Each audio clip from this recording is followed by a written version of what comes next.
Hello everyone, welcome once again to commerce वाला भैया YouTube platform. Commerce वाला भैया यूट्यूब प्लेटफॉर्म में आपका फिर से एक बार स्वागत करता हूं। तो कैसे हैं आप सब? उम्मीद करते हैं आप सब अच्छे होंगे और आपकी पढ़ाई काफी अच्छे से चल रही होगी। तो इन दिनों आपका एग्जाम का टाइम चल रहा है, जिसके कारण हम लोग कॉन्सेप्ट्स को और क्लियर और बेहतर बनाने के लिए आपके लिए क्या लेकर के आए हैं सर? एमसीक्यू लेकर के आए हैं। तो वो एमसीक्यू ज्यादातर पिछले कभी ना कभी आ चुका है, इसलिए हम लोग उसको पीवाईक्यूज भी बोल सकते हैं, प्रीवियस ईयर क्वेश्चंस। और कुछ कुछ एमसीक्यूज भी हैं जो कि टॉपिक्स के अकॉर्डिंग पिछले ईयर के क्वेश्चंस को एनालिसिस करके बनाया जाता है। ठीक है, तो वो बेसिकली आपके लिए ही है, तो आप थोड़ा इस पे ध्यान देंगे। और चलिए आगे हम लोग कुछ 20 एक क्वेश्चन हम लोग लेकर के आए हैं, उसको हम लोग डिस्कस करते हैं। और डिस्कस करने के साथ साथ आपके एग्जाम के लिए काफी अच्छा इससे मजबूती मिलेगा। चलिए एक बार फिर से आपका स्वागत करते हैं कॉमर्स वाला भैया बाय NWB में। अगर चैनल में नए हैं तो अभी चैनल को सब्सक्राइब कर लीजिए, बेल आइकन को प्रेस कर लीजिए, उससे सारी नोटिफिकेशन आपको टाइम टू टाइम मिल जाया करेंगी। ठीक है, चलिए आज होगा हमारा बिजनेस स्टडीज। ठीक है, बोले तो बिजनेस स्टडीज के बारे में, जहां पे हम लोग बात करेंगे कि हम लोग कैसे क्वेश्चंस को डील करेंगे और किस किस तरह के क्वेश्चंस पूछ सकते हैं। ऑलरेडी इस पे बहुत सारे वीडियोस आ चुके हैं, फिर एक वीडियो अभी बीएसटी के क्वालिटी में आया था, इकोनॉमिक्स का 2 वीडियो है, अकाउंट्स का एक है, आज बीएसटी का दूसरा वीडियो आ रहा है। ठीक है, तो हालांकि इकोनॉमिक्स का एग्जाम तो खत्म हो गया था कॉमर्स के बच्चों का, लेकिन साइंस और आर्ट्स के बच्चों का एग्जाम बचा हुआ है, तो ये उनके लिए भी उतना ही फ्रूटफुल है जितना कॉमर्स वाले बच्चों के लिए। ठीक है, चलिए, क्योंकि सब्जेक्ट मतलब सब्जेक्ट के अंदर जो चैप्टराइजेशन है वो लगभग सेम ही है, कोई चेंजेस नहीं है। चलिए आते हैं।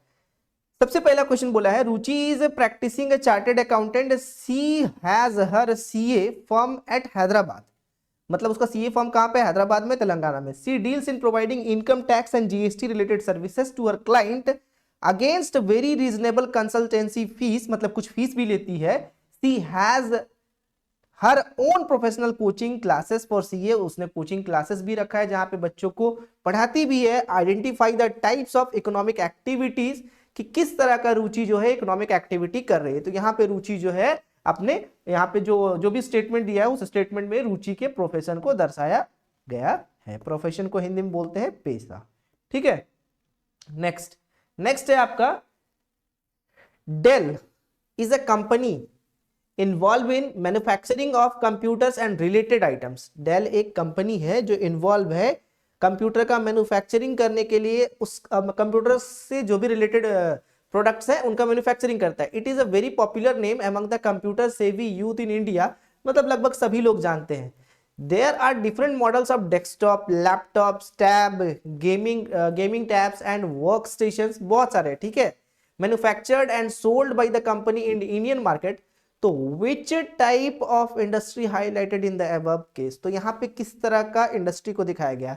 तो ये आपका असेंबली इंडस्ट्री को दिखाया गया है, जहां पे क्या करता है, चीजों को एक जगह पे असेंबल करके उसका उद्योग कर रहा है। ठीक है, प्रोडक्शन कर रहा है। चलिए next, third number, JPMG is one of the largest transportation industries in India, provided service for different projects including residential, commercial, office। उसके बाद है आपका retail, industrial, logistic, hospital and other areas too. एक मिनट रुकिए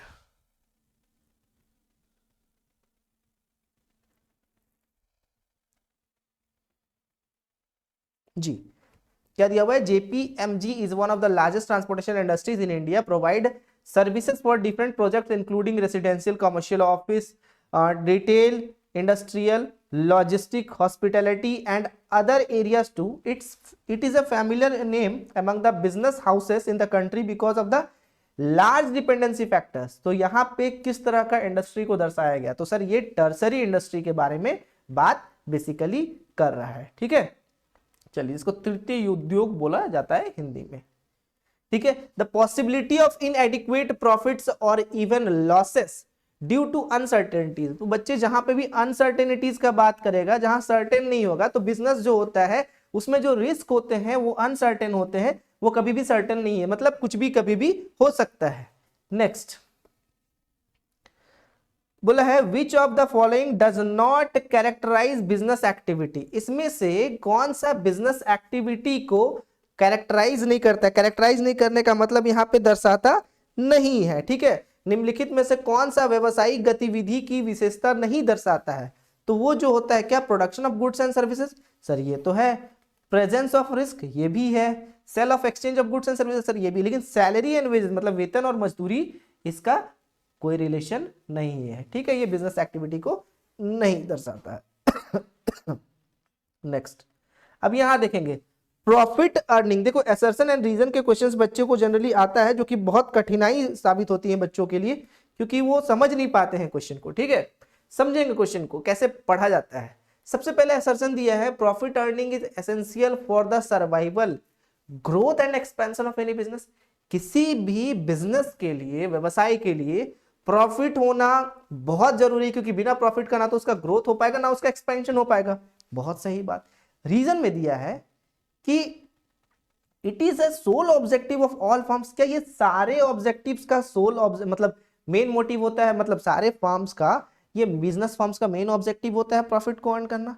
तो सर ये भी बात तो कहीं ना कहीं सच लग रहा है। सर सच कैसे लग रहा है ये बताओ हमको।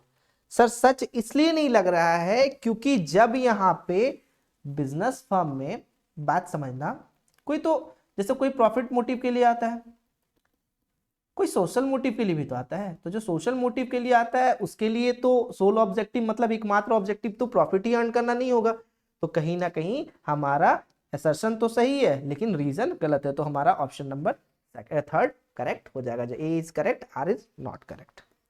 ठीक है, चलिए आगे। आफ्टर कंप्लीटिंग हायर स्टडीज को कंप्लीट करने के बाद क्या बोल रहा है, in hotel management courses from one of the highly reputed hotel management institute of India, Mahesh decided to start his own bakery at his home town. ठीक है, his father arranged funds and supported him to commence his business. मतलब उसके पिताजी जो है वो उसके लिए सारे पैसों का इकट्ठा कर दिए और उसको काफी सपोर्ट किए स्टार्ट करने के लिए। उसके बाद ही रिक्रूटेड सम स्टाफ, कुछ स्टाफ्स को उसने रिक्रूट करा रखा, परचेज करा इक्विपमेंट को, मशीनरी का, और फ्यू मंथ्स के बाद he started manufacturing bakery products. कुछ महीनों के बाद वो बेकरी प्रोडक्ट बनाना स्टार्ट किया और बेचना स्टार्ट किया। तो his quality product and reasonable prices help him in making good profit, जिसके कारण वो अच्छा प्रॉफिट भी बनाने लगा। Identify the form of business organisation highlighted in the above. तो देखो ये बिजनेस में अकेले इन्वॉल्व था, उसके पिताजी उसको बस सपोर्ट किए थे फाइनेंस को लाके देने के लिए। तो जब भी कोई बिजनेस अकेला करता है तो उसको बोलते हैं सोल ट्रेडिंग। ठीक है, क्या बोलते हैं, सोल ट्रेडिंग। ठीक है, चलिए आगे चलते हैं। बोला है अमर विराज और सचिन। ठीक है, क्या क्या बोला है, अमर विराज और Sachin, Rohit and Ishant have decided to start a partnership to complete a specific project within 2 years.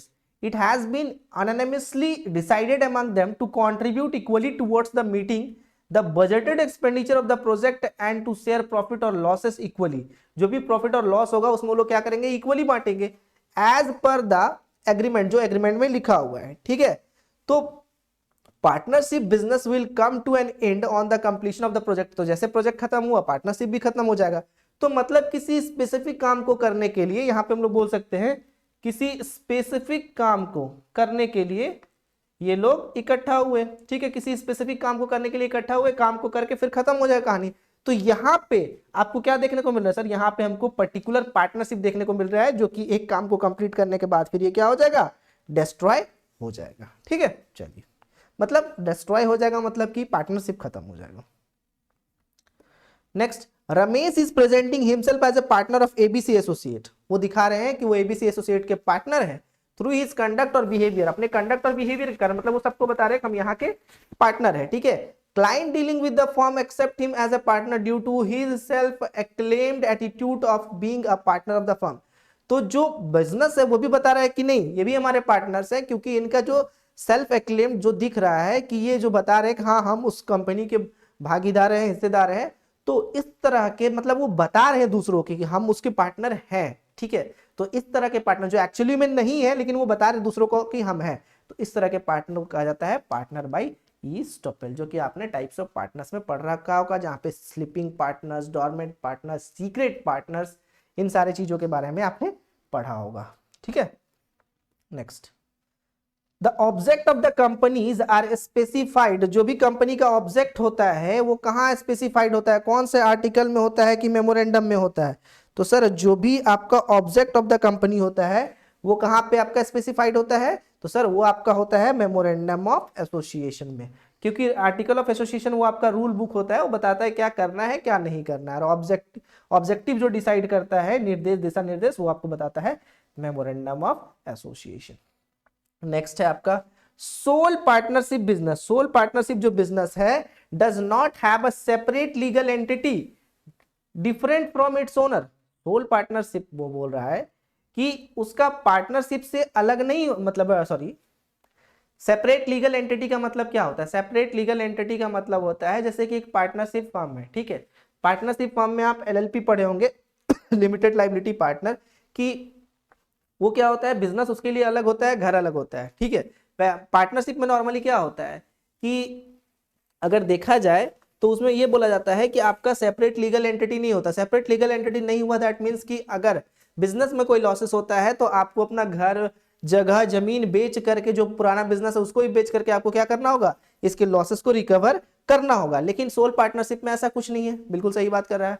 तो बिकॉज सोल ट्रेडर्स और proprietor enjoy all profit of the business earn during the course of business, क्योंकि सोल प्रोप्राइटर जो होता है वो पूरा profit अकेले earn करता है। ये तो सही बात है, लेकिन ऊपर वाले का ये एक्सप्लेनेशन नहीं है, ठीक है, क्योंकि अगर जब यहां पे आप बिकॉज लगा के ऐड करोगे तो यहां पे उसका प्रॉपर एक्सप्लेनेशन नहीं बनेगा, इसलिए ऑप्शन नंबर बी होगा, ठीक है।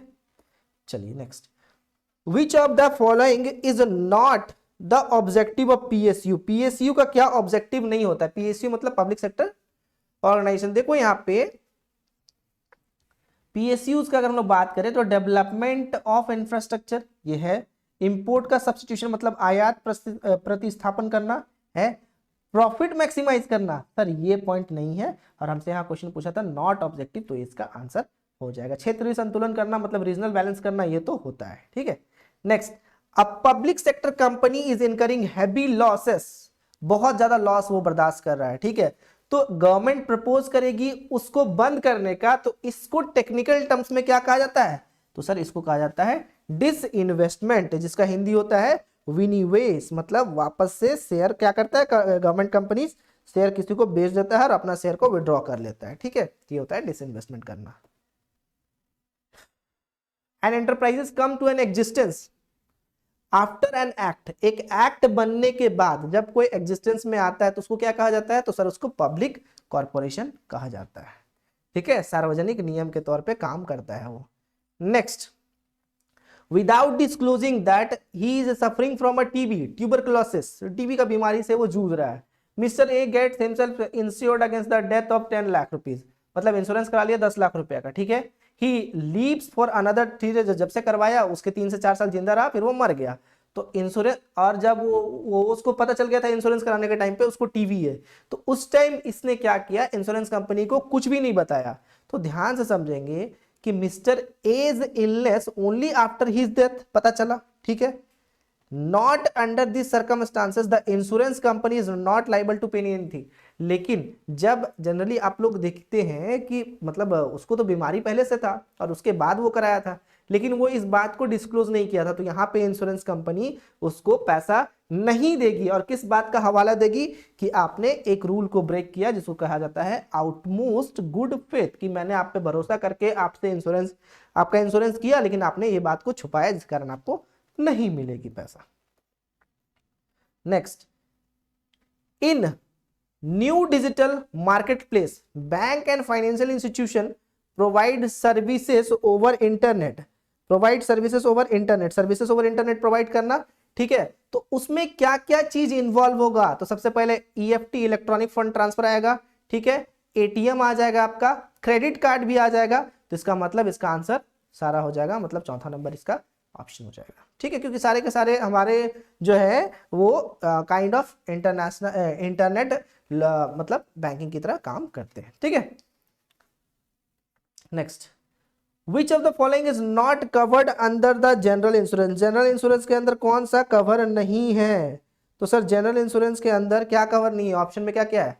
फायर इंश्योरेंस अलग है, नहीं, फायर इंश्योरेंस आपका जनरल इंश्योरेंस में आता है, और थेफ्ट इंश्योरेंस ये भी जनरल में आता है, मरीन इंश्योरेंस ये भी जनरल इंश्योरेंस में आता है, लेकिन लाइफ इंश्योरेंस एक अकेला अकेला है जो कि अलग से कवर होता है, जो कि बोला जाता है लाइफ इंश्योरेंस। बाकी सारे के सारे आपके क्या हो जाते हैं, जनरल इंश्योरेंस। इसमें एक और टॉपिक मैं आपका दे रहा हूं, री इंश्योरेंस। ये टॉपिक बड़ा मजेदार है, ठीक है। री इंश्योरेंस, री इंश्योरेंस में क्या होता है ना कि जनरली जब कंपनीज होती हैं उनको ये लगता है कि हम इतना खर्च को बियर नहीं कर पाएंगे, तो वो उससे रिलेटेड अपना इंश्योरेंस दूसरे कंपनी के साथ करा के रखती है, ठीक है। तो इंश्योरेंस का जो पैसा ये उससे वसूल रही है, तो कुछ पैसा ये लोग दोनों क्या करते हैं, कंट्रीब्यूट कर लेते हैं इक्वल इक्वल। और फिर जब कभी देने का जरूरत पड़ता है तो इक्वली क्या करते हैं, हिस्सा कर लेते हैं बांटने का, ठीक है। Next question, a person gets his stock of 25,000 insured for rupees 35,000, a fire occurs and whole stock get damaged। 25,000 का लेकर के आया और इंश्योरेंस कराया था 35,000 का, और सारा का सारा सामान जल गया था। Insurance company will pay only 25,000 पे। इंश्योरेंस कंपनी कितना पे करेगी, 25,000, क्योंकि इसका 25,000 का ही सामान था, लेकिन ये क्लेम किया है 35,000 का। लेकिन इंश्योरेंस कंपनी अपना कौन से प्रिंसिपल के तहत इसको सिर्फ 25,000 पे देगी, तो वो हो जाएगा प्रिंसिपल ऑफ इंडेमनिटी। तो द इंश्योरर शुड नॉट पे more than the actual amount of the loss, loss के अलावा उसको एक्स्ट्रा नहीं। जैसे कि इसमें वो बोला कि 25,000 का ही सामान था, लेकिन 35,000 में 10,000 वो क्या किया, प्रॉफिट का ऐड कर दिया। तो भाई जब 10,000 वो प्रॉफिट का ऐड कर दिया, तो प्रॉफिट से उसको क्या मतलब है, तुम्हारा जो एक्चुअल लॉस है उसका वो बियर करेगी, ठीक है। तो इसको बोलता है प्रिंसिपल ऑफ इंडेमनिटी।